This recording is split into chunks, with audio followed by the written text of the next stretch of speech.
오늘의 묵상 시간입니다. 오늘 본문 말씀 시편 43편 10절부터 5절까지의 말씀을 통해 오늘 우리에게 주신 하나님의 아버지의 마음 우리가 함께 살펴보길 원합니다. 여러분, 우리 안에 이 소망이 있다는 것은 참 중요한 것 같습니다. 이 소망으로 말미암아 우리의 생각과 또 언어와 이 삶을 이 소망 안에서 우리가 누리게 되는 거잖아요. 그래서 우리가 소망을 하나님께 두고 사는 사람을 참 지혜로운 사람이라고 말씀할 수 있는 거죠. 자, 오늘 본문의 다윗은 진퇴양난의 그 고난 속에서 하나님의 존재를 의식하고 또 구원을 호소하고 있는 그 모습을 우리가 보게 됩니다. 그는 하나님께서 베푸시는 그 은혜를 입기만 한다면 자신의 그 모든 것이 달라질 것임을 믿고 주님 앞에 나아갔다는 거죠. 바로 이 하나님 앞에 두는 그 소망을 우리가 다윗을 통해서 우리가 보게 된다는 것입니다. 자, 그렇다면 다윗이 왜 이렇게 하나님 앞에 소망을 두는 그 진짜 이유가 무엇일까요? 오늘 본문의 말씀을 통해 우리가 함께 보게 되는데요. 자, 시편 18편 1절의 말씀에 보면 나의 힘이 되신 여호와여 내가 주를 사랑하나이다 라는 그런 말씀을 우리가 보게 되죠. 여러분, 우리가 병을 고치려면 이 병이 어떻게 어디에서부터 시작되었는지 그 원인을 알아야 되겠죠. 그런데 그 원인을 모르고 치료만 매달려 있다면 우리에게 어떻게 보면 증상만 없을 뿐이지 완전한 치료가 되지 않고 또다시 재발할 수밖에 없는 그런 모습을 우리가 봅니다. 이것은 우리의 삶에서도 마찬가지입니다. 우리도 죄로 말미암아 타락하고 부패했기 때문에 하나님의 그 은혜, 하나님의 그 은총이 필요하다는 것을 알 때 비로소 하나님 앞에 바로 선 그 참된 그리스도의 자녀가 될 수 있다는 거죠.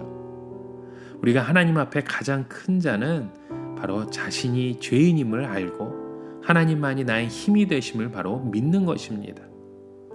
오늘 본문 2절에 보면 대적들이 다윗을 정말 혹독하게 다루는 그런 모습을 우리가 연상할 수 있습니다. 다윗을 왕의 자리에서 내어 쫓았던 그 압살롬의 반역을 마치 떠오르는 모습이 되겠죠. 어찌하여 나를 버리셨나이까 라는 그 절규에서 다윗의 너무나도 힘든 그런 상황 가운데 있는 모습을 우리가 보게 됩니다. 그래서 더욱더 하나님만을 사모하고 의지하려는 그 다윗의 정말 절규 같은 그런 모습을 우리가 보게 되는 거죠. 그래서 다윗은 주는 나의 힘이 되신 하나님이시거늘 이라는 이런 강력한 그런 고백을 드리고 있는 말씀을 우리가 보게 됩니다. 바라옵기는 오늘 저와 여러분 모두 우리의 삶 가운데 우리의 힘이 되신 하나님만을 소망하며 우리의 이 모든 소망을 주님께 두실 수 있는 저와 여러분의 하루가 되시길 주님의 이름으로 간절히 축원합니다. 자, 두 번째로 우리가 하나님 앞에 그 소망을 둘 수 있는 이유는 바로 하나님이 우리의 기쁨이 되시기 때문이라는 거죠. 자, 우리 43편 우리 4절에 보시면 이렇게 말씀하고 있어요. 그런즉 내가 하나님의 제단에 나아가 나의 큰 기쁨이 하나님께 이르리이다. 하나님이여 나의 하나님이여 내가 수금으로 주를 찬양하리다 라는 말씀을 우리가 보게 됩니다. 자, 다윗은요 이런 고통 중에서도 하나님을 큰 기쁨의 하나님으로 고백하고 있다는 거예요. 하나님보다 더 이상의 그 즐거움과 기쁨의 대상이 없다는 그의 완벽한 고백이죠. 여러분, 하나님만이 나의 최고의 그 기쁨이라는 것, 그것보다 참 중요한 것은 없는 것 같습니다. 이처럼 다윗은 자기가 겪고 있는 그 고통을 당하면서 그런 상황에서도 성전 앞에 나아가 하나님을 찬양하며 또 하나님이 그 최고의 기쁨을 맛보게 하셨던 그 주님의 이름을 다시금 생각하며 나아갔던 것이죠. 여러분, 하나님은 우리에게 왜 항상 기뻐하라고 말씀하셨을까요? 바로 이 기쁨은 하나님의 뜻이기 때문입니다. 그런데 왜 우리의 삶 가운데 여러분 이 기쁨이 점점 더 없어져 갈까요? 왜 자꾸 우리가 근심하게 되고 왜 이곳에서 자꾸 우리의 슬픔 가운데 머무르려고 합니까?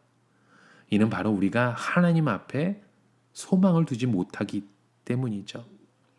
세상의 모든 것을 다 갖추고 있어도 우리가 하나님 앞에 소망이 없다면 그 무엇보다도 우리 가운데 기쁨이 없습니다. 우리 가운데 슬픔과 근심이 다가올 수밖에 없다 하죠. 그러나 우리가 가운데 이 모든 것이 다 없다 할지라도 여러분 우리가 하나님 앞에 소망을 두면요 우리에게 기쁨을 허락하신 줄 믿습니다. 바로 아버지는 오늘 저와 여러분 우리의 모든 삶 가운데 우리가 힘써 하나님 앞에 소망을 두고 기쁨을 누리며 사실 수 있는 저와 여러분의 하루가 되실 간절히 축원하며 기도합니다. 자, 세 번째로 우리가 생각해야 될 것이요 바로 하나님이 나의 도움이 되신 그 말씀을 우리가 기억해야 된다는 거죠. 오늘 본문 1절의 말씀에 이렇게 기록하고 있어요. 하나님이여 나를 판단하시되 경건하지 아니한 나라에 대하여 내 송사를 변호하시며 간사하고 불의한 자에게서 나를 건지소서라고 말씀하고 있죠. 자, 시편 46편 1절에도 이렇게 말씀합니다. 하나님은 우리의 피난처시요 힘이시니 환난 중에 만날 큰 도움이시라라는 말씀을 줍니다. 여러분 우리 가운데 여러 가지 그 어려운 환경과 또 어려움 가운데 우리가 부딪히더라도요. 우리가 하나님 앞에 소망을 두고 주님 앞에 나아가시기 바랍니다. 그래서 오늘 본문 5절에 보시면 하나님의 그 도움은 추상적인 것이 아니라 정말 구체적인 그 도우심을 우리가 보게 된다는 거죠. 내 영혼아 내가 어찌하여 낙심하여 어찌하여 내 속에서 불안해하는가? 너는 하나님께 소망을 두라. 그가 나타나 도우심으로 말미암아 내 하나님을 여전히 찬송하리로다. 여러분 마치 얼굴과 얼굴을 맞대어 있는 것처럼 하나님은 오늘도 우리를 도우십니다. 우리가 사방으로 우겨쌈을 당할지라도 오늘 우리를 이곳에서 건져주시고 도와주실 줄 믿습니다. 그러므로 어렵고 우리가 힘들어도 이곳에서 실망하거나 포기하지 마십시오. 오늘도 하나님이 우리를 건져내주시는 줄 믿습니다. 이런 하나님께 소망을 두고 주님을 의지함으로 우리의 도움 되신 그 하나님만을 바라보시길 바랍니다. 여러분 사람이 아무리 도와주어도요 하나님이 돕지 않으면 우리는 실패하고 무너질 수밖에 없습니다.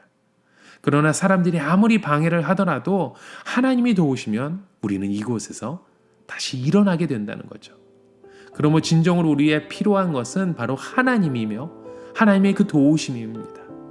때가 되면 하나님이 반드시 우리를 도우십니다. 오늘도 우리를 도우시는 하나님을 그 하나님만을 의지하며 믿고 이곳에서 실망하지 않고 정말 주님만을 바라보시기 바랍니다. 하나님만이 전적이고 영원한 우리의 도움이 되시기 때문입니다. 이렇게 하나님의 소망을 두고 또 하나님의 주시는 그 도움을 얻어 주님 앞에 나아가시는 저와 여러분의 하루가 되시길 간절히 축원합니다. 오직 하나님만이 나의 힘이 되시고 기쁨이 되시고 또 도움이라는 그 사실을 믿고 하나님 앞에 우리가 소망을 두고 나아갈 때 주님께서 주시는 그 복된 그 성도의 삶을 오늘도 우리가 살아가게 되는 줄 믿습니다. 여러분 오늘 본문의 말씀을 다시 한번 생각해 보십시오. 여러분 하나님께 소망을 두는 것이 우리에게 정말로 필요합니다. 왜 우리가 하나님 앞에 소망을 두어야 할까요? 바로 하나님은 우리의 힘이 되시기 때문입니다. 또 하나님은 우리의 기쁨이 되시기 때문이죠. 또 하나님은 우리의 도움이 되시기 때문입니다. 오늘 시간마다 이렇게 하나님 앞에 우리가 소망을 두며 주님 앞에 나아갈 때 우리 가운데 기쁨을 주시는 그 주님의 은혜 가운데 오늘도 서가게 되는 줄 믿습니다. 우리 함께 같이 기도하시겠습니다. 하나님 아버지 오늘도 주님의 그 말씀에 의지하여 주님 앞에 소망을 두기 원합니다. 이 소망으로 말미암아 우리의 힘이 되시는 주님, 우리의 기쁨이 되시는 주님, 우리의 도움이 되신 그 주님을 의지하며 나아가오니 오늘도 시간마다 하나님의 그 은혜 가운데 걸어가게 하여 주시고 주님의 말씀을 선포함으로 하나님의 자녀로 이 세상 가운데 주님의 빛과 소명의 사명을 감당하는 주의 백성 되게 하여 주시옵소서. 예수 그리스도의 이름으로 간절히 기도드립니다. 아멘.